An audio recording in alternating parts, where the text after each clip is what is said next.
Doctors around the world have seen some patients who tested positive for both influenza virus and the COVID-19 virus. At least a couple dozen or so cases have been reported. Not a lot when you consider that over 26 million people have been diagnosed with COVID-19. Still, it is quite possible and likely that the two viruses could infect a patient at the same time, or for that matter, sequentially.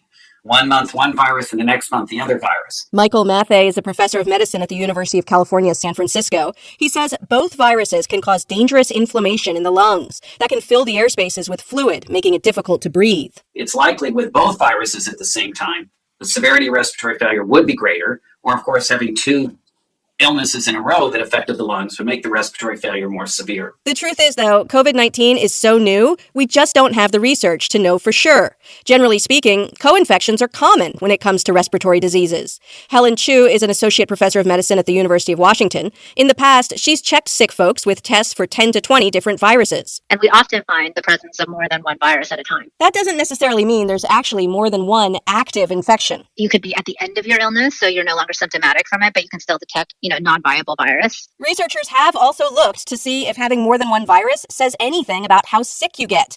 It can really vary depending on the viruses involved. Chu says it's unclear if rhinovirus, a common cold virus, can make a bout with flu worse. But for a lot of the other viruses that are known causes of disease, like parainfluenza virus, and human metapneumovirus, and human coronavirus, those can work with flu and cause you to have more severe disease. Not everyone agrees on that, though. There's conflicting data out there, and some epidemiological research shows that respiratory viruses seem to compete with each other in a way that means one virus can suppress another.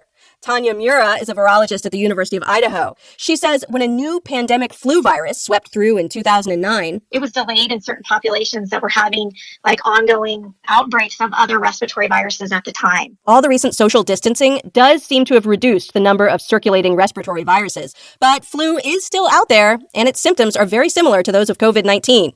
Sarah Meskill is an assistant professor in pediatrics and emergency medicine at Baylor College of Medicine. Just because you test positive for the flu doesn't mean you don't have coronavirus. You should still be doing your social distancing and quarantining. And of course, there is one way to avoid a possible double whammy of flu and COVID-19. Get your flu shot. The vaccine will protect you, and reducing flu cases will also help hospitals that are already struggling to cope with COVID-19.